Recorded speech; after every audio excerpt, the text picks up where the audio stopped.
What's up, you guys? Welcome to this episode of Crystal Clear. I wanted to jump on for a short and sweet one today on energetic hangovers. So, in my line of work, in my business, in my life, it's very busy, as my regulars all know. I do a lot of community events. I'm talking big events. I did a fashion show last week. I walked the runway, 4 different outfits for about 700 people for a really awesome organization in Sarasota. February, I had a couple back-to-back events between 300 and 500 participants.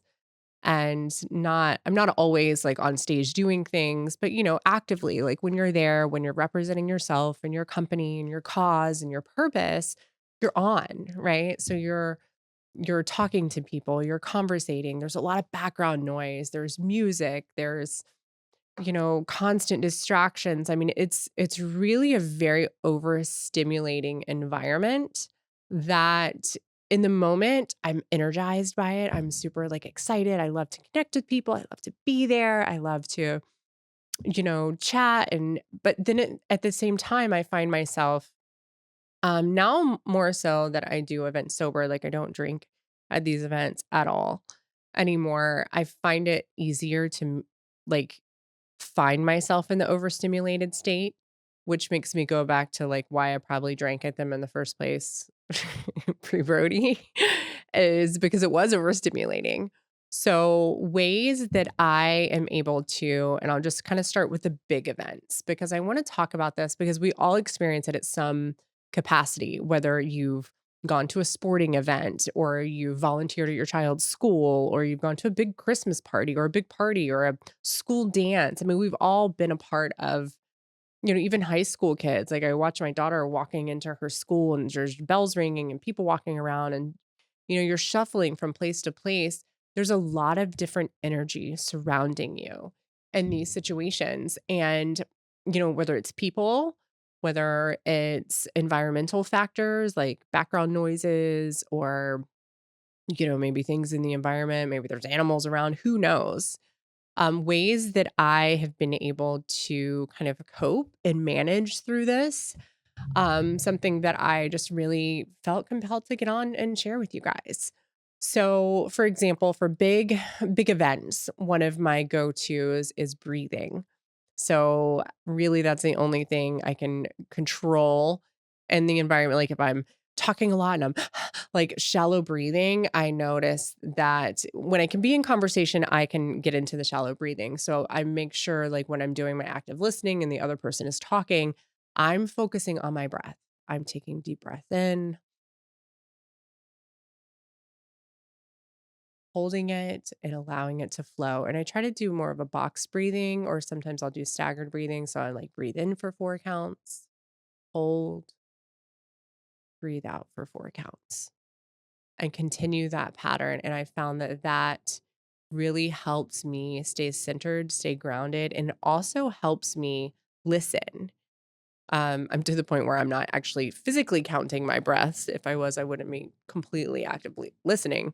But I kind of know that pattern and that rhythm for myself. So that's one thing that I find really helpful or if there's music on, like I'll sway and move my body because I feel like for me, I'm very kinetic. So physical movement really helps me. As you can tell, I always talk with my hands when I'm podcasting, and that's just like part of me. But I feel like it helps me process more. It helps me flow. It helps me be in my rhythm of, being there and being present and kind of not to, like, avoid the conversation if I'm talking to someone when there's music on, but just to have some movement. I think you can relate if you have, like, the baby sway when you're holding a baby, you still, like, sway back and forth. It's just that natural kind of motion that your body can take to really kinda help you be in your groove. Also, making sure to stay hydrated, drinking lots of water. If it's appropriate grounding, like if I'm at a party or I'm at someone's home, like I'll take my shoes off and be grounded in the moment. I'm just a barefoot girl anyway. Sometimes at events, even, if you're wearing heels all night and you're sick of wearing them, take them off. Who gives a shit? Take it off, right? Um, even recently, like a trip. So recently, my girlfriends and I went to New York City. So much fun. There was so much excitement leading up to the trip. It was my girlfriend's birthday. We had a quick 48 hours. We had so much fun. We were grounded in our moments. We were super present with each other. Where no one was on their phone. I mean, we took a ton of pictures. We went to the park. We had like this beautiful meditation in the park where we just laid there and kind of just soaked in that we were there and present in the city. And I realize how much that really helps me when I'm traveling. So if I'm traveling somewhere, being in an airport is a lot. Being on a flight is a lot. Again, you're surrounded by a lot of different people, a lot of different energies. Some might not always be pleasant.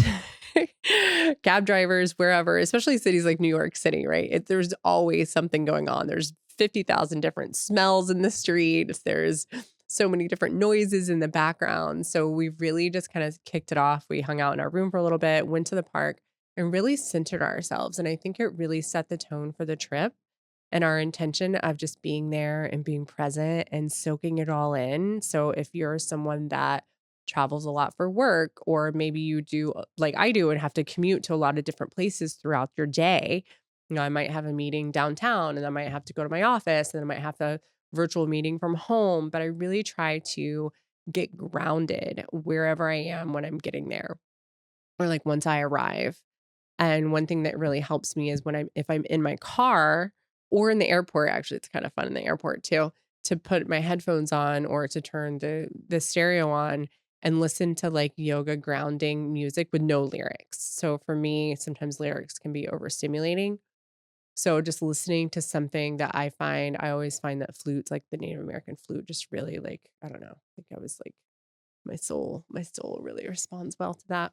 Or chimes or something like you would hear in a sound bath really bring me back to that peace and the calm. Or you can even do like white noise or some sort of like waterfall or nature-esque. Waterfall is kind of iffy, it depends on when I have to go pee. Um, that one can backfire.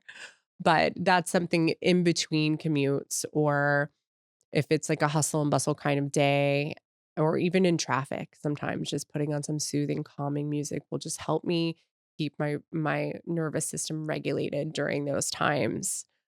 Um, for me, like more of a regular practice, I really love to go in for like shamanic clearings, sound baths. You don't have to go in for this. You could create this in your own space. There's a lot of yoga nidra is really great. So after a long day or a big event or just just if even if I'm into my head a lot, right? Like it doesn't even have to be some extraordinarily big event. It could just mean if like if you're finding that you're like, I gotta do this, I gotta do that, I gotta write this down, I gotta do that. I have to go pick the kids up here. I have to go pick that up there. I have to go to the grocery store. I have to like sometimes we can energetically drain ourselves just from our thoughts. And that's real. So if you're extra exhausted during the day, just honor that. Like don't beat yourself up over it. Recently I have felt that I don't know if it's the time change. I don't know what's going on. Um, but I have just been more tired lately. Actually, did have food poisoning last week, and that was a whole different ballgame. But just honoring that. So instead of like waking up and going to cycle, I wake up and like, how do I want to move today? What feels right for me today? And then honoring that. So maybe it's a walk. Maybe it's like I've been reading a lot more books lately because I've been really trying to digital detox. And that's a big key in staying like we don't realize or maybe some of us do how overstimulating being on your phone in front of lights or any sort of technology is. Let's just face it, humans are not made for that. We're not. Like there's reasons that it is there and it's very useful and it's very helpful in a lot of ways, but we're really not built to be overstimulated all the time. So I try to always go back to nature. So I have my desk sitting if I'm working from home, my home office is like faces our yard and I get to see like beautiful green and there's usually little birds out there. And so I really try to, even if it's in a virtual meeting and I'm overstimulated and there's a lot going on, I just try to take myself there. I'm listening, I'm participating, but I'm also looking outside. I'm keeping myself centered. I'm keeping myself grounded. I'm keeping myself like in the now, present in my moments because what I realized is if I'm not taking time to do these little bits of, like, micro healing throughout my day, I'm a fucking mess. I am constantly like, I need to schedule this, I need to schedule this, I need to do this trip, I need to do this. Oh, take a passenger to take a driver test. Like, we got to get Drew an apartment. I mean, it's just constantly circling. So I can intercept, like, we have the ability to intercept those patterns at any time. And so I've really tried to hold myself accountable for that recently because I found myself kind of going down rabbit holes with too much to do and feeling overwhelmed, which is, I think, the reason I've really reached out. Like, I read Prince Harry's book Spare, such a good book, such a good book. I mean, it really just gives you an idea of the type of life that he's had to live and just gives me so much compassion for him and his wife and his family even. I'm reading a fiction novel right now, and then I have another I'm gonna read, Lisa Marie. I love reading about people's lives because I'm always, again, very intrigued by human health and behavior, but just reading. And I don't like to read on a Kindle. I don't like to read on my phone. I want a paperback book because I feel like it allows me to just take myself away for a little bit. I'm not a big TV watching person, but even like watching your favorite show and just not thinking about the outside stuff. But for me, the digital detox is real right now, so I've just chosen a different route. But definitely recommend journaling. Obviously, is one of my big things I talk about quite often. So journaling or just taking some quiet time to do nothing, just sitting on my lanai and trying to soak in the breeze. It's getting a little hot in Florida right now, but just feeling the sun on my body or taking time to just let the breeze blow.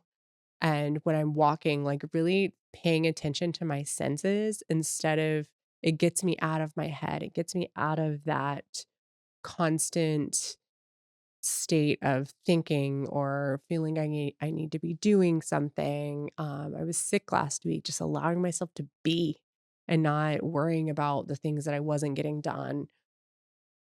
Breath work again is huge, and you can YouTube a lot, like some great things to look up on YouTube, breath work, box breathing, yoga nidra is really great. Um, yin yoga is really great if you want to add in some body like stretches and things like that. And there's obviously a ton of different resources out there. But those are just a few things that have been my go-to recently. The sauna, we have an infrared sauna, so getting back into that because after doing peoply things, I really need to shed the energy. Like, I'm a giver. I love to communicate. I love to talk to people. I love to be in conversation.